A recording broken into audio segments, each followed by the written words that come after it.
No niin, tervepä terve kaikille. Tässä on Aaro. Meikä rupeaa nyt tekemään erilaisia tutoriaaleja YouTubeen, mikä tulee koskemaan kaikenlaista ohjelmointia, muuta tämmöistä tietotekniikkaan liittyvää hommia ja muuta tämmöistä. Mutta ennen kuin me siirrytään niin semmoiseen minkään ohjelmointikieliin tai mihinkään tämmöisiin, niin meikä nyt on päättänyt näyttää tämmöisen sarjan eka, että missä niinku tutustutaan vähän niinku HTML, mikä on niinku nettisivujen tämmönen peruselementti, tai mistä nettisivut siis koostuu. Ja siis kaikki mitä sä tässäkin näet, niin ne on niinku HTML ja semmoisen kuin CSS, mikä on semmoinen kuin Cascading Style Sheet, ja JavaScriptin, joka on semmoinen ohjelmointikieli, niin niitä semmoinen sekoitus. Ja niillä sitten saadaan tämmönen Wikipediakin kaltainen sivusto. Ja sä pystyt niinku näkemään vähän, että minkälaista se on, niin katso täältä. Niin riippuen nyt omasta selaimesta, niin lähdekoodin todennäköisesti pystyt katsomaan. Ja täällä se näkyy kaikkea, mitä täällä nyt näkyykään. Tästä tulee tämmönen HTML toi deklaraatio tai tommonen, mikä selittää, että mikähän tää homma, tai mikä versio HTML tää on, tai että tää ei siis on HTML. Tää sellainen tietää, niin toi pitää olla. Ja muuta tämmöistä. Eli nettisivut siis koostuu näistä HTMLista tämmöistä ajatusta opettaa. Joo. Ja joo. Mulla on täällä tämmönen auki. Tämmönen kuin W tai W36. Tästä on hyvä sivusto. Täältä löytyy kaikella maailman aina välillä kaikkea kätevää tietoa ja tämmöisiä oppaita. Tää homma. Sitten meikä linkitään ton descriptioniin, mikä se on selostukseen tai siihen. Mutta joo. Jotta sä pystyt aloittaa HTML tai sä pystyt vähän kirjoittaa sitä, niin sä et tarvii mitään muuta kuin selaimen. Sitäkään sä et tarvii, mutta on sehän kiva katsoa vähän, että minkälaista työtä on saanut aikaiseksi tälleen. Mutta sitten sä tarvitset joku tekstieditorin. Ja mä suosittelen semmosia tekstieditoreita. Siis no, se on aivan sama, että sä pystyt tekemään tän ihan notepadillakin tälleen. Tälläkin pystyy sit tekemään kumminkin. Mutta se ei oikein kiva. Se on ihan hyvä olla semmonen niinku syntax highlighting, tai mikä korostaa tiettyjä avainsanoja.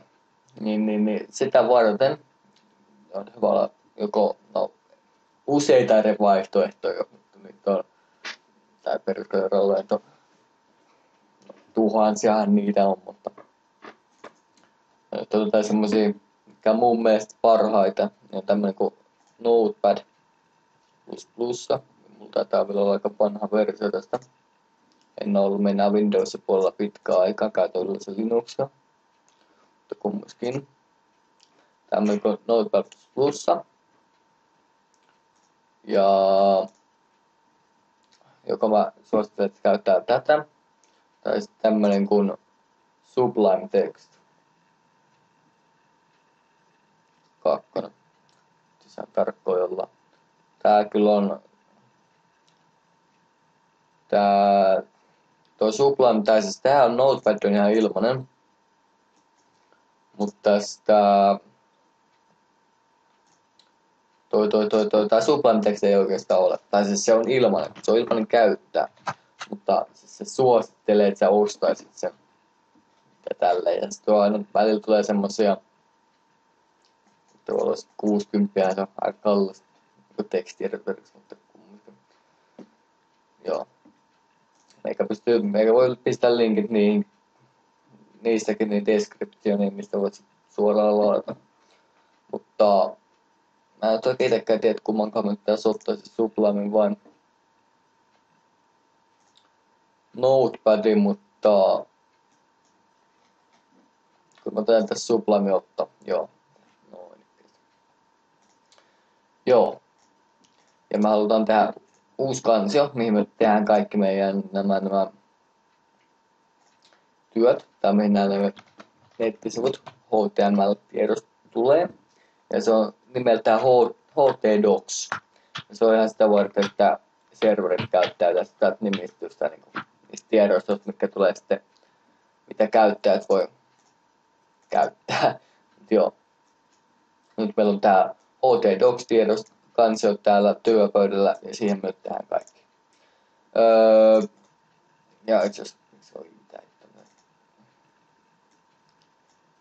Ja joo. Tehdään tälle uusi. Laitetaan tekstitiedosto, vaikka se nyt ei oo.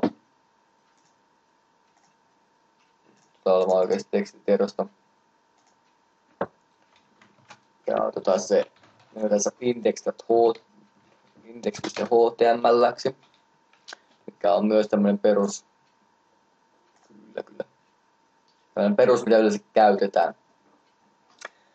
Joo, niin. Tää mihin se, jos sulla on serveri, niin se aina ensimmäisenä etsisi tämmösen index.html, jos sulla on useampia eri tämmösiä HTML-tiedostoja. Tavataan tää meidän Sublimessa, minkä sä oot ladannut. Sä voit tehdä sen vaan vetämällä. Se on täällä. Noin. Nyt kun me ollaan täällä. Nyt me tehdään tälleen, että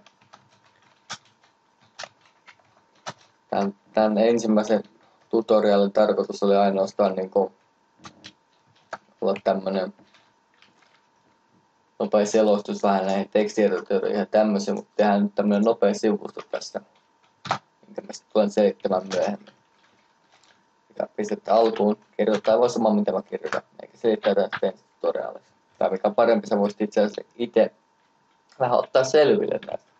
Tai ei se mitään, vaikka tottaiskaan.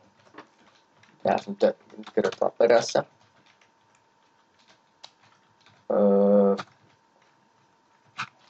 Tänne.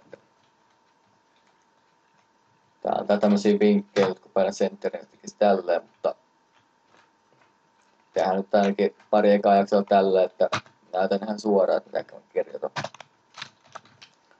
Vaikka olisikin nopeampaa tehdä silleen, että sitä mä en näyttäisi. Noin.